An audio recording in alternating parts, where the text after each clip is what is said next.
By now, you've probably heard that our Newsbeat family has grown. Earlier this week, the Newsbeat's Ruth Spencer gave birth to a girl. But what you might not have heard is how that birth was a very close call. In fact, Ruth's special delivery looked like one of the storylines from ER. The feature performers were little Amy, Ruth, and her husband Jerry. But the real stars of this production were the doctors, nurses, and technicians at Sinai Hospital's Berry Health Center in Farmington Hills. Everything was fine, and nothing ever went awry. I was beginning to think I was having the most perfect pregnancy on record. And then at the end, everything changed. We started getting into the high blood pressure problem, which is the preeclampsia. Finally, they put me on total bed rest. And then everything changed on the due date when we went for the doctor's appointment. Ruth came in for a normal visit, and I placed her on the monitor. And fairly soon afterwards, the baby's heart tone started dropping down into a low range. At that point, you need to, if the tones aren't coming to a normal rate, get the baby delivered. And, an interesting proposition out there, since we had yet to do a delivery at the surgery center. That's when Dr. Bronstein said, I have two choices. I can send you by ambulance to Sinai for emergency C-section, or we can do it here in the little outpatient surgery center we have in the basement of this building. And he said, as a matter of fact, that is what we're going to do. And I was pretty shocked. I was pretty shocked. They took us down the elevator. They said to me, you go sit over there. We're taking her. We don't have any time or room to maneuver here, and that's what I did. Ruth was brought downstairs in a wheelchair. Hi, Ruth. We're going to have you get up on the table now. She was brought over to the bed and put on the bed. The staff members there were really in a hubbub. I mean, they were moving fast and furiously. We got her on the table, and everybody was preparing the packs that are needed to do the procedure, and I started her IV and just try to make her comfortable. Ruth, I want you to think about real pleasant things right now.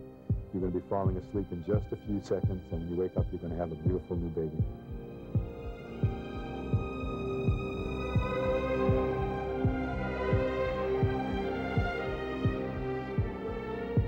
As soon as she was ready and the surgeon was ready to operate, we put her to sleep with a intravenous agent through the IV, and that occurs actually within seconds.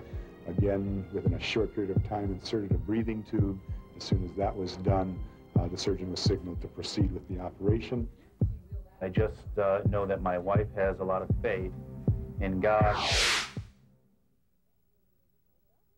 I woke up, and there was my husband and the nurse, I think Nancy, and some other people saying, oh, you have a beautiful daughter. Let's wake up a little bit. Can you wake up a little bit? Can you say hi to folks? Can you wake up and say hi to everybody? I think we could have had a different outcome, and had they not moved as fast as they moved and as efficiently as they moved. This could have been an episode that passed. We could have had a lot worse results when she finally did come in for an evaluation. So I think the key thing is we don't have to find out about that. From the bottom of my heart, thank you so much for saving my daughter.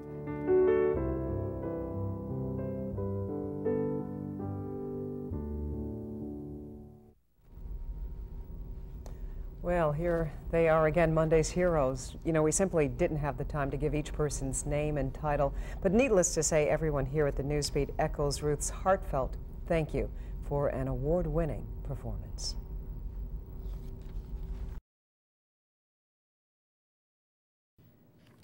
If you ever again plan to ride in a car, any car, it doesn't matter what kind of car, then this next story can affect you.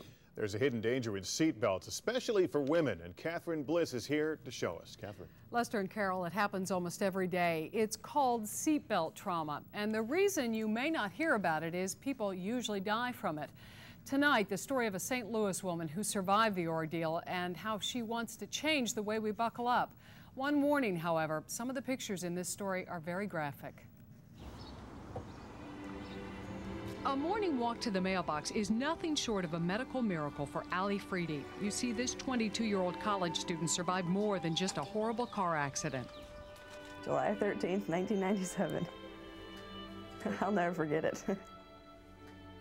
On that July day, the Freedies, Mom, Dad, Allie, and brother Jason, were heading back home from vacation.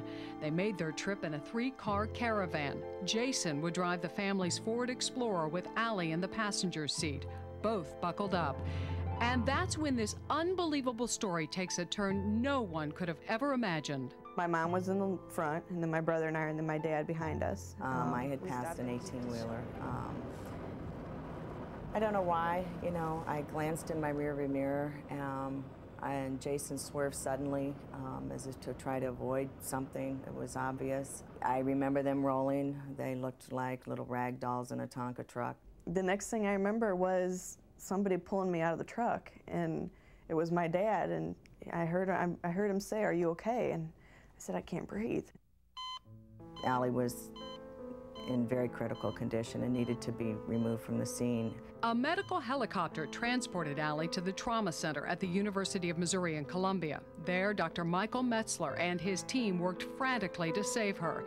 They didn't have much time. She suffered severe internal injuries in the crash. She had injuries to her intestines and also to her abdominal wall, where she lost a large portion of her abdominal wall. Incredibly, the injuries that nearly took Allie's life were not caused by the accident, but by the very thing designed to save her life, her seatbelt. I don't think it was for a while that I actually knew that I had abdominal seatbelt trauma. I just remember thinking, I had my seatbelt on. You know, it saved my life. How can it hurt me? You know, I was just dumbfounded. We see 3 or 4 of these severe type injuries a year, and they're usually due to the seatbelt riding up and the patient being restrained by the soft tissues of their body rather than by the bones of their body. The seatbelt left Allie's body badly broken. She had no abdominal wall and a large hole in her side. The magnitude of the injury is truly remarkable. And so too is what Allie's body has had to endure. 18 surgeries by doctors like plastic surgeon David Kaplan, who worked to place tissue and mesh over her stomach and intestines. In short, to keep those vital organs inside her body. The initial care she got clearly is what saved her life. If any good can come from the Freedies' horrific experience, it's letting others know the right way to wear a seatbelt. First of all, wear it snug. Secondly, wear it right, meaning against the shoulder, away from the neck. And thirdly, wear it low, away from the stomach, against the hips. But I want to make them also aware that you can't just push it down there and okay, you're fine. 5 minutes later, it's going to be right back up. So you have to keep on pushing it down continuously. And that life-saving lesson has become a personal crusade for this future school teacher. Her own ordeal isn't over yet. She's due for more major surgery later this month. Right now I have 3 tissue expanders in that are stretching out my skin and tissue. That skin and tissue will be pulled over her abdomen along with a flat muscle transplanted from her back. With that, doctors hope to rebuild Allie's body and hopefully her chance of a normal life. Okay, you give me a problem with just 1 digit. Something that includes teaching young children and maybe having some of her own someday. But that possibility rests in the hands of her doctors. The goal is to create a functional abdominal wall. It would be wonderful to give her enough support that she might be able to consider pregnancy at some point in the future. For now, though, Allie wants to get her message about seatbelt safety out. Buckle up, but just do it the right way. Lester and Carol. I'm struck by the fact that I have never heard about this. Is there a reason? Well, I think part of the problem might be, even though it happens in maybe cities across the country every day, nobody's tracking this, no national organization.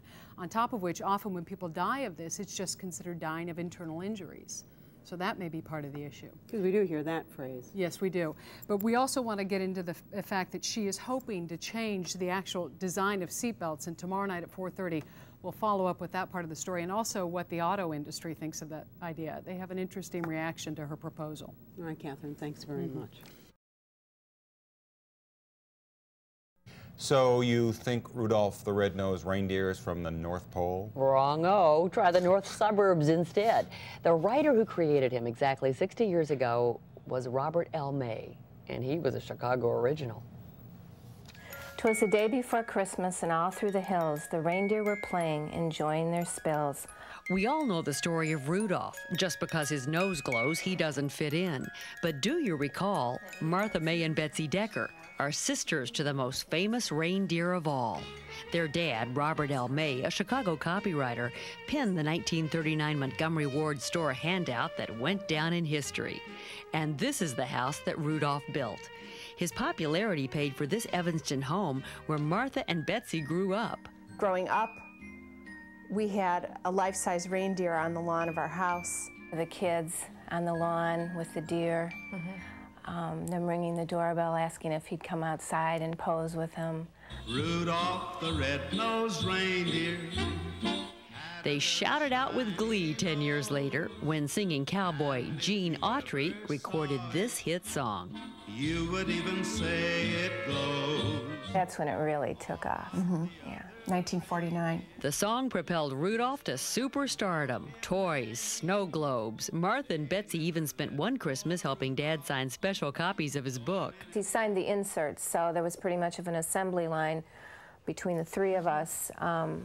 The insert sheet, and we'd pass it along. He'd sign it, then flip it, put it into the book. Stop calling me names! Rudolph the red-nosed reindeer! Then one foggy Christmas Eve in 1964, Rudolph became a TV star. The TV show, which started on my 6th birthday, I'll always remember that. I remember us all in the basement of the house at Hamlin, just huddled together and watching. It was like magic. And now, well, Robert May is gone, but the family hopes grandkids, Kristen and Eric, can keep the magic of Rudolph alive. As long as Santa's still flying every Christmas Eve, Rudolph will be there. Thanks to a story still relevant to yet another generation. Merry Christmas to all, and to all a good night. Happy holidays, folks, wherever you may be.